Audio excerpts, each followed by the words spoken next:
this video is going to tell you about our Honorable Prime Minister Narendra Modi's visit to the United States of America between 21st and 23rd of this month, and what is the significance of his visit, where he will go, and what is his schedule, whether he will meet the US President, former US President Donald Trump or not, whether he will meet in the Quad, and what are his other programs in this visit. So all those things I'll be going to tell you in this video.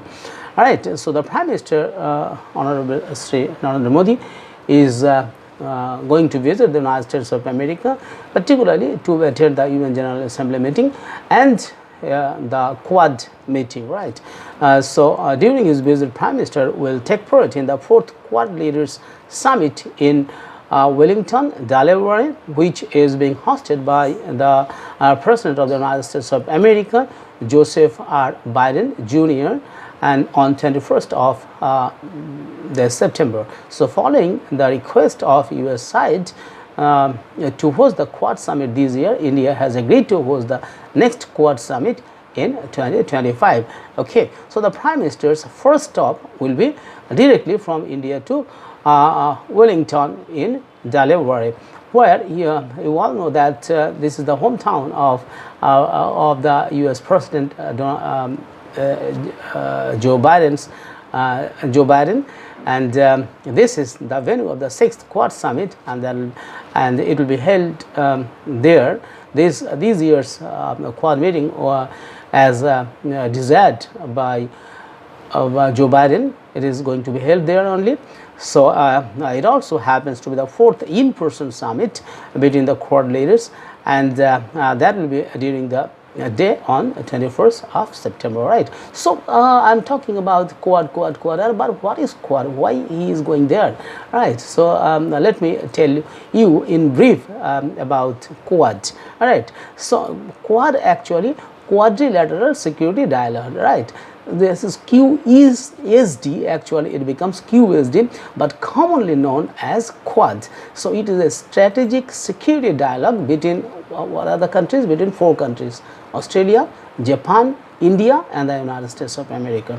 So it is based in the Indo-Pacific region, and Quad is an intergovernmental security forum. So the dialogue was initiated in 2007 by the Japanese Prime Minister, then Prime Minister Shinzo Abe, with the support of Australian Prime Minister John Howard, Indian Prime Minister Manmohan Singh, and US Vice President at the time Dick Cheney.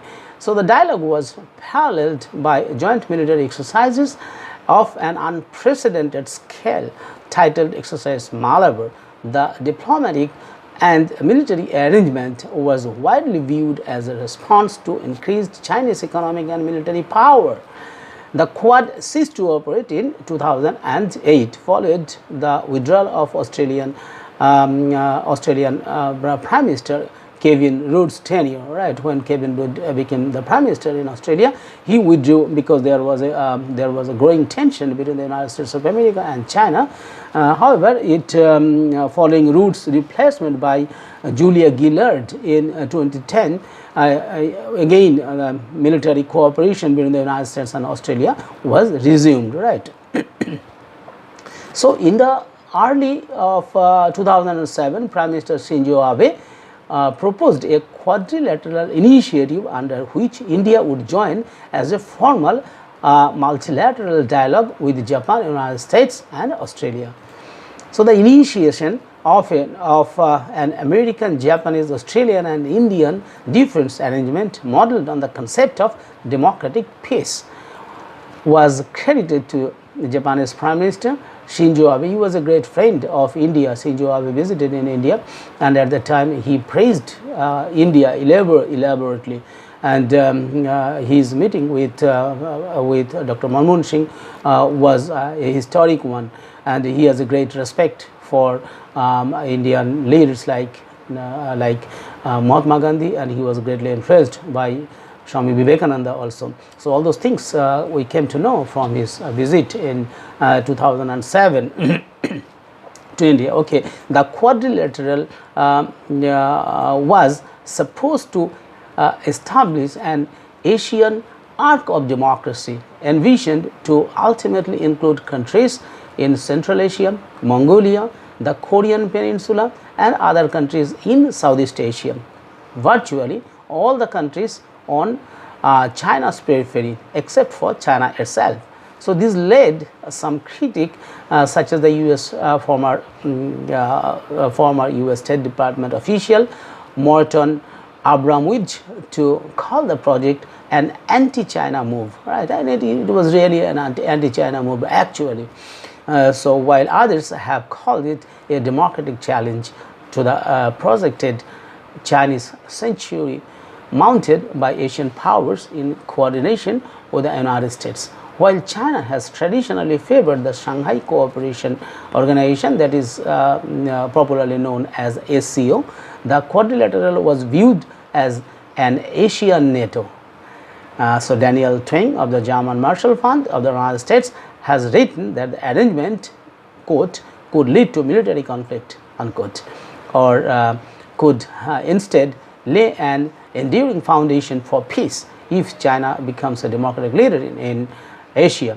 Now, China definitely will oppose, and from the very beginning, China was opposing. And what is the position in regard to Quad?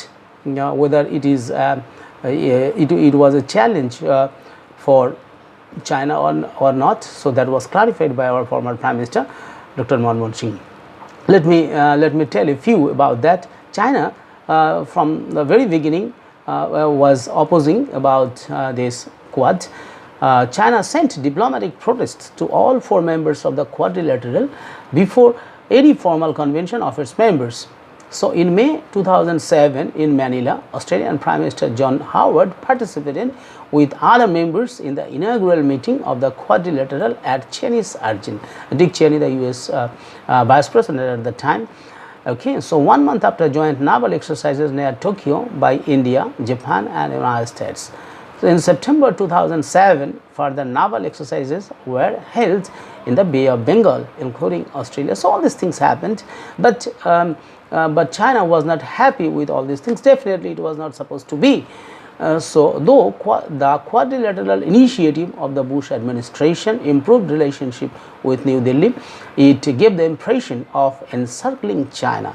The security arrangement between India and Japan furthermore made China conspicuous as absent on the list of Japan's strategic partners in Asia. So these moves appeared to initially alienate China, the association of Southeast Asian nation, that is ASEAN, to promote a Washington-centric ring of alliances in Asia. The Japanese Prime Minister succeeding Abe was Taro Aso. He downplayed the importance of China in the Indo-Japan Pact signed following the creation of the Quadrilateral, stating, quote, there was a mention of China and we do not have any assumption of a third country as a target such as China, unquote. Indian Foreign Secretary at the time, Shiv Shankar Menon, similarly argued that the defense agreement was long overdue because of Indian freight trade with Japan and did not specifically target China. On the cusp of visits to China and meetings with Prime Minister Wen Jiabao at the time, and President Hu Jintao in January 2008, the then Indian Prime Minister Dr. Manmohan Singh clearly stated that, quote, India is not part of any so-called contain China effort, unquote, after being asked about the Quadrilateral. So India's position was clear because India is not part of any so-called contain China effort, right? So this was the standpoint of India.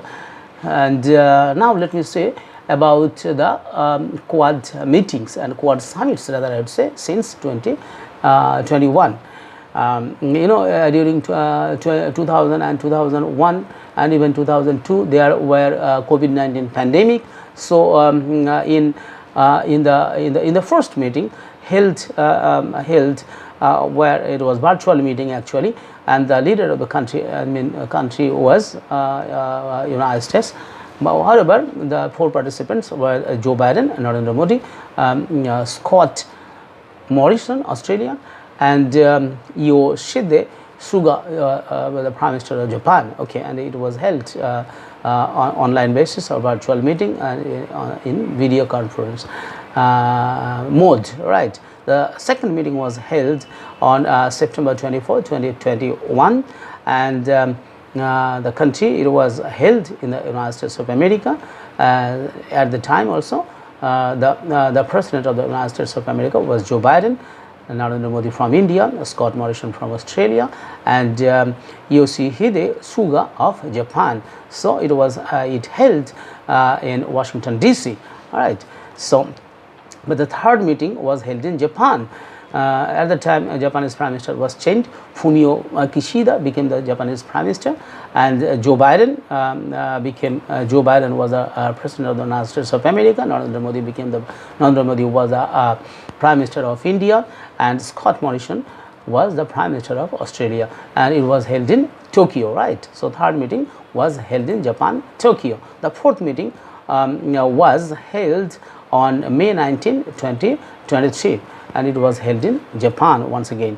And but this time not in Tokyo, it was held in Hiroshima, and the four participating member heads, I would say, Fumio Kishida from Japan, Joe Biden from the United States of America, Narendra Modi from India, and Anthony Albanese from Australia, right. So the fifth meeting was held once again in the United States of America, and and at the time it was held in Wilmington, in Delaware, the hometown of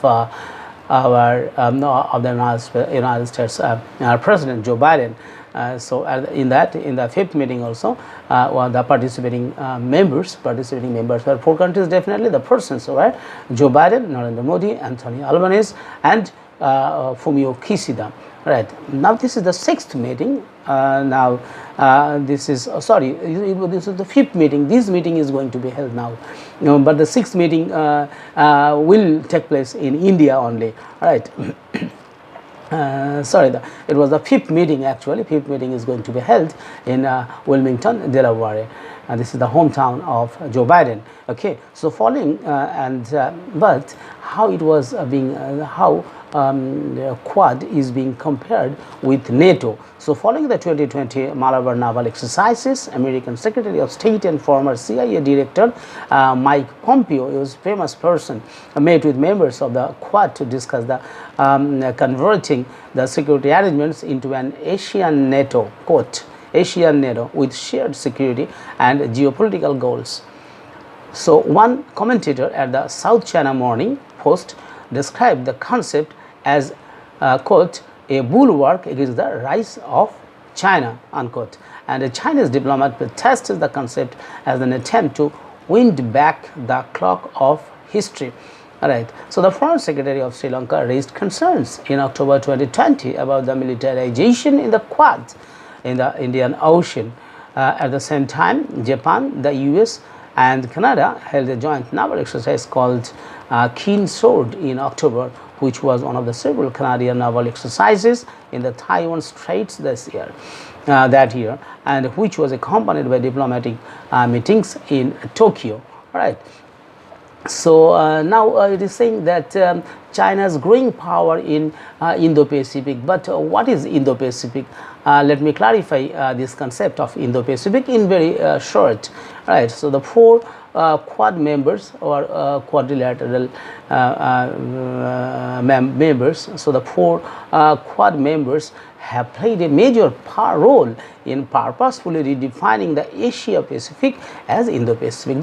So the Asia-Pacific was renamed or told in different way as Indo-Pacific, right?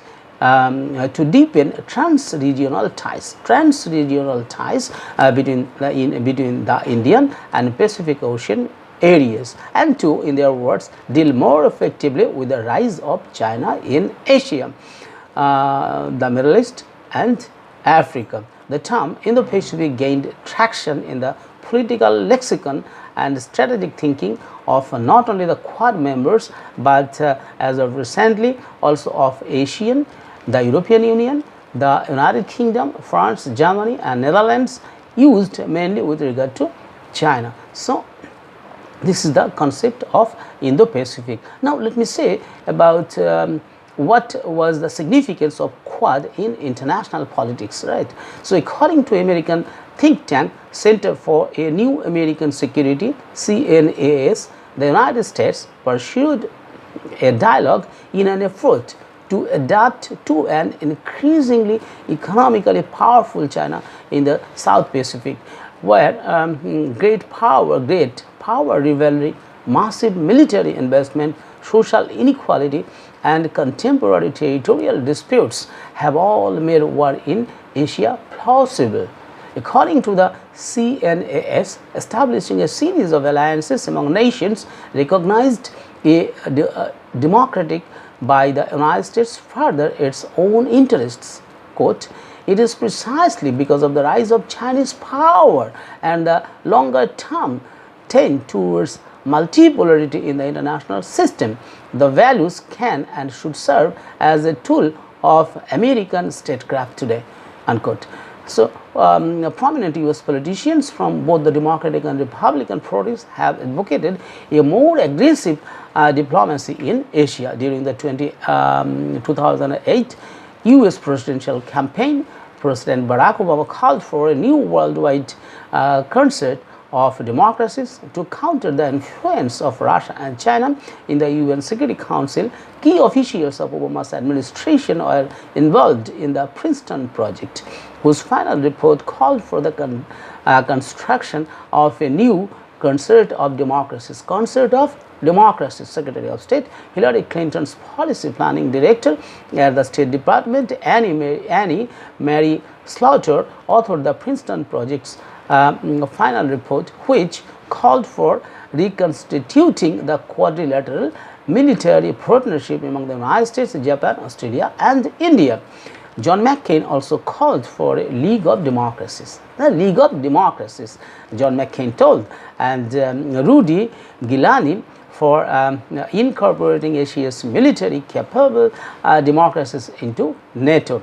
The development of the quadrilateral security dialogue took place in the context of Chinese military modernization geared towards contingency in Taiwan Strait, but also towards force projection capabilities. So this was very important strategically and geopolitically also, because China is growing, China is rising. China's Belt and Road policy and China's aggressive policies. China is wanting to become the superpower in the world.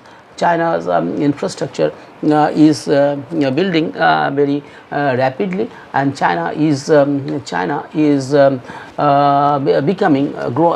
gradually becoming authoritarian country, and China is trying to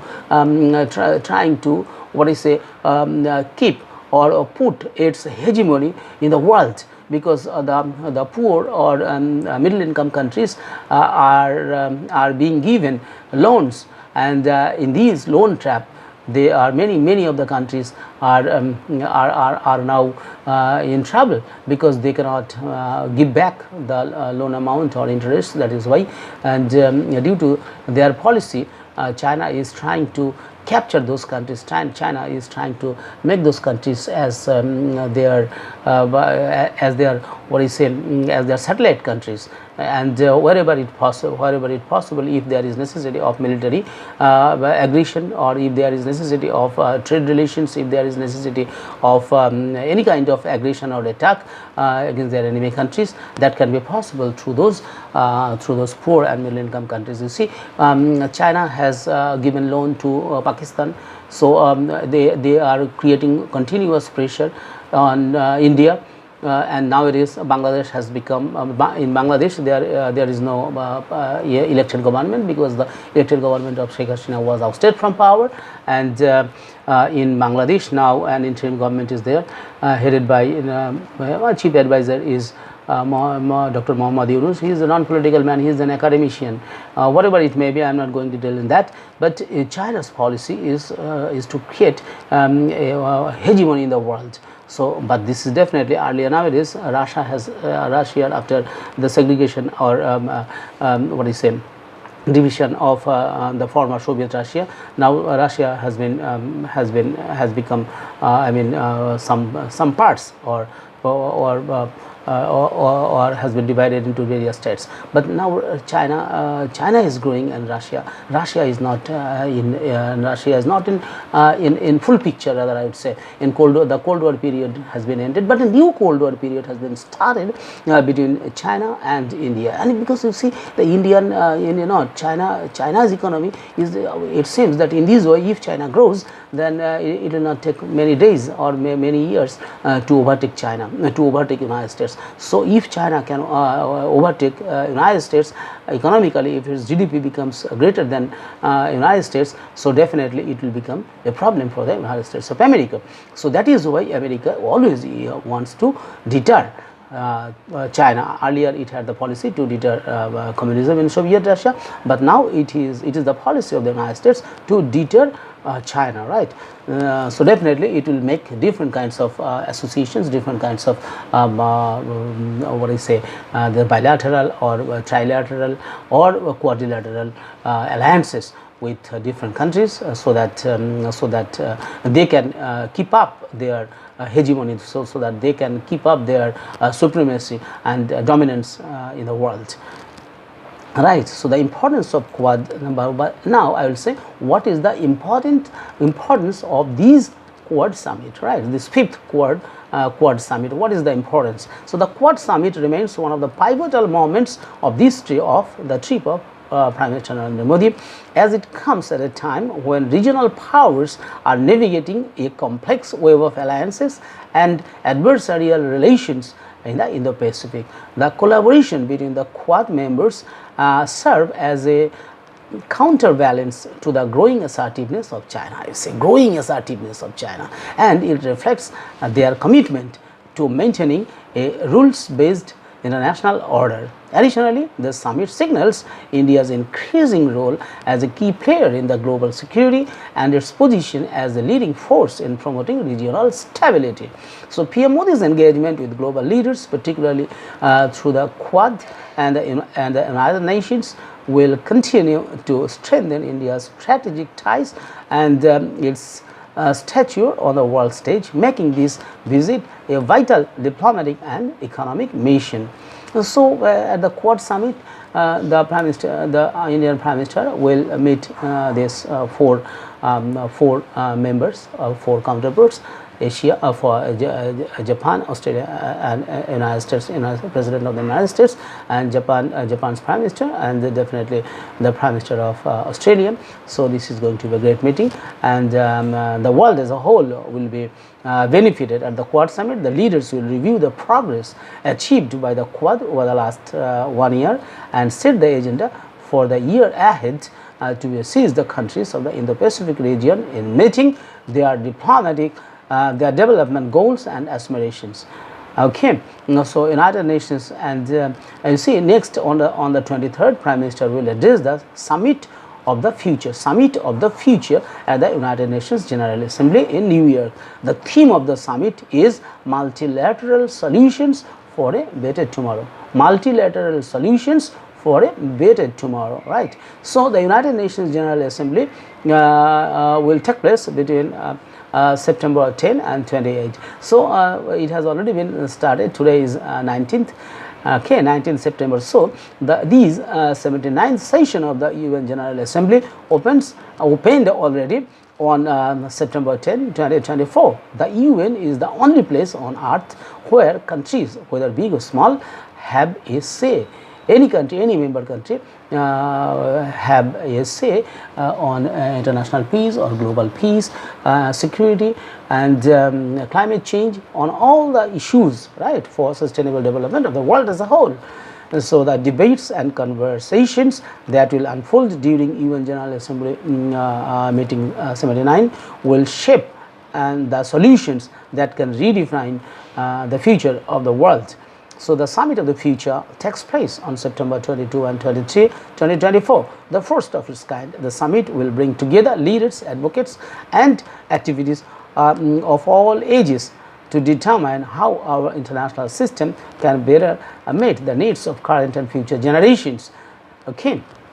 So the UN General Assembly 79 will also include high-level meetings on two issues of existential importance. Number one, antimicrobial resistance, that is AMR, and the global threat of sea level rise. Globally the sea level is rising, and the ice is melting. So definitely, the world is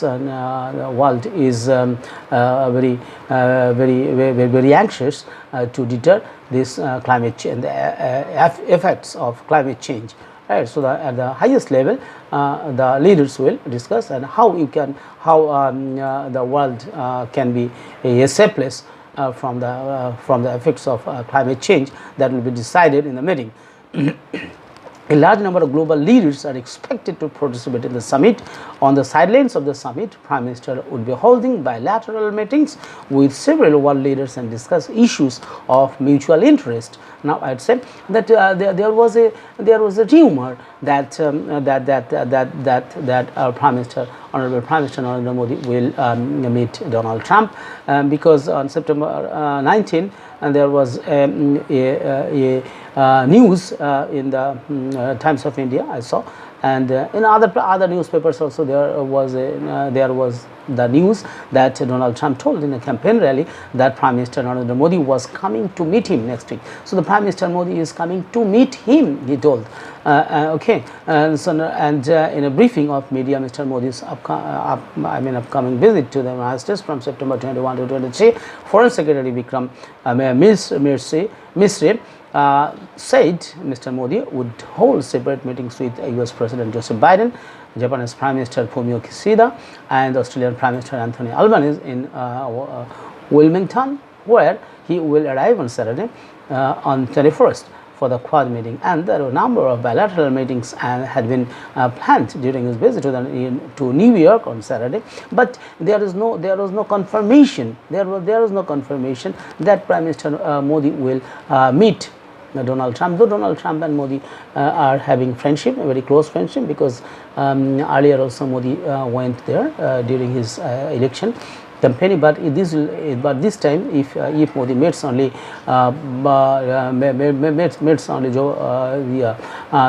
Donald Trump, and if Mr. Modi doesn't meet with Kamala Harris, then there will be a partition. There will be a partition, and if Donald Trump doesn't win, then there might be a bad relationship between India and America during the presidency of Kamala Harris, because Kamala Harris is having Indian origin, and because her mother was from India, and that is why India and US, but whosoever may win the election, India and USA is having a good relationship. It was, and it is, and it will be, but it is not advisable that Prime Minister Narendra Modi will meet only Donald Trump and will not meet Kamala Harris. Besides, and very nicely, Indian side has been explained that Mr. Modi is having limited. Mr. Modi is a very tight schedule there in the USA, and at the same time, Mr. Donald Trump is also having busy schedule here, because he is very much busy in his election campaigning. Okay, so let me tell you in brief about Modi's visit. So far has been fixed.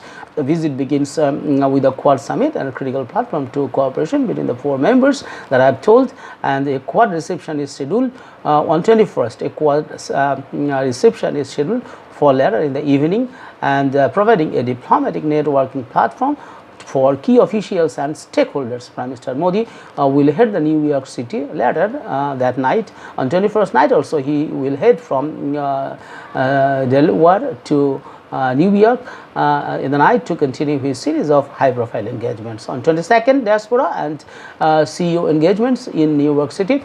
The Prime Minister's first event in the New York will be a diaspora event from 10 a.m. to 12 p.m. at Nassau Coliseum in Long Island, okay, where he will address the Indian American community.